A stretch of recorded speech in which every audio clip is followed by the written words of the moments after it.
नमस्कार विद्यार्थी मित्रांनो, उमेद आयशच्या ऑनलाईन प्लॅटफॉर्मवर मी प्रफुल्ल कुमार तुम्हा सर्वांचं पुन्हा एकदा मनापासून स्वागत करतो. वेगवेगळ्या सरळ सेवेच्या जाहिरातींना सुरुवात झालेली आहे. त्यापैकी एक महत्त्वपूर्ण अशा पद्धतीची जाहिरात आज रोजी म्हणजे 17 जुलैला आपल्या पुढे आलेली आहे.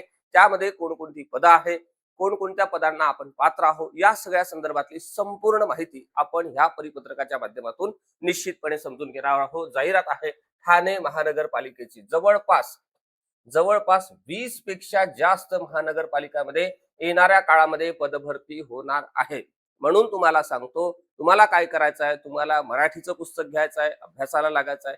तुम्हाला इंग्रजीचं पुस्तक घ्यायचं आहे, अभ्यासाला लागायचं आहे. तुम्हाला गणिताचं पुस्तक घ्यायचं आहे, समजून घेऊन प्रॅक्टिसला लागायचं आहे. तुम्हाला बुद्धिमत्तेचं पुस्तक घ्यायचं आहे, समजून घेऊन प्रॅक्टिसला लागायचं आहे. तुम्हाला सामान्य अध्ययनाचे जे विषय आहे, इतिहास असेल, भूगोल असेल, जिल्ह्याची माहिती असेल, विभागाची माहिती असेल, संबंधित डिपार्टमेंटची माहिती असेल, हे सगळं तुम्हाला आता सुरुवात करायचं आहे. कारण येणाऱ्या काळामध्ये सगळ्या महानगरपालिकेच्या भरती प्रक्रिया येणार आहे. ही बाब इथे लक्षात घ्या. आणि महानगरपालिकेची पदभरती ही TCS किंवा IBPSच्याच माध्यमातून होते. ही सरळ सेवेचीच परीक्षा आहे. ही बाब इथे लक्षात घ्या. ती पदभरती महाराष्ट्र लोकसेवा आयोगाकडे अजूनही वर्ग झालेली नाही. जर येणाऱ्या काळात वर्ग झाली असेल, होणार असेल, तर तो प्रश्न वेगळा आहे. मात्र आता झालेली नाही.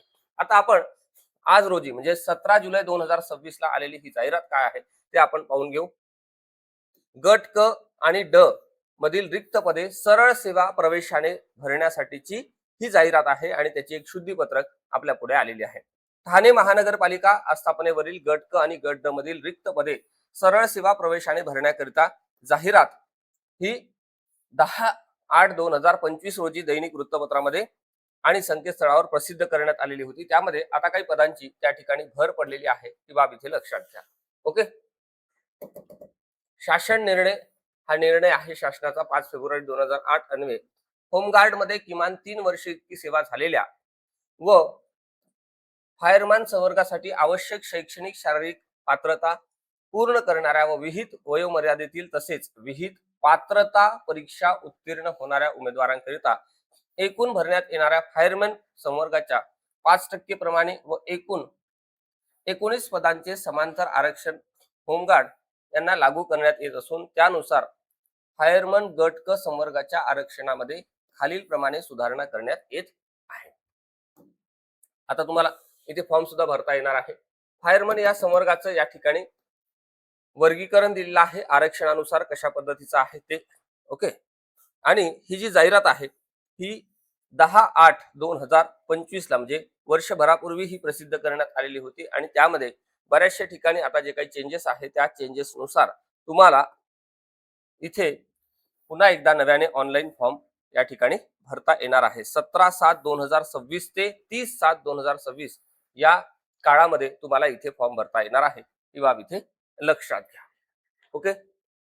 आता हा शासन निर्णयाचा संदर्भ आपल्याला काही फार जास्त महत्वाचा नाही आहे. इथे लक्षात हे घ्या की ऑनलाईन पद्धतीनं अर्ज भरतेवेळी येणाऱ्या समस्यांच्या बाबतीमध्ये विचारणा करण्यासाठी तुम्हाला मोबाईल क्रमांक सुद्धा इथे दिलेला आहे.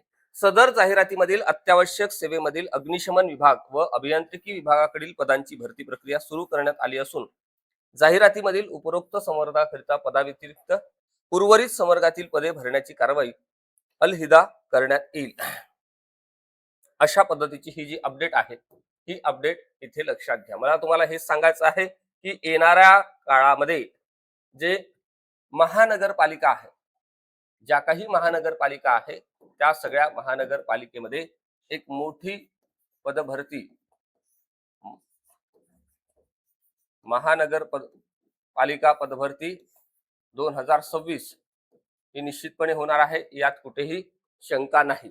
दुसरी नगर परिषदेची जी पदभरती आहे, नगर परिषद पदभरती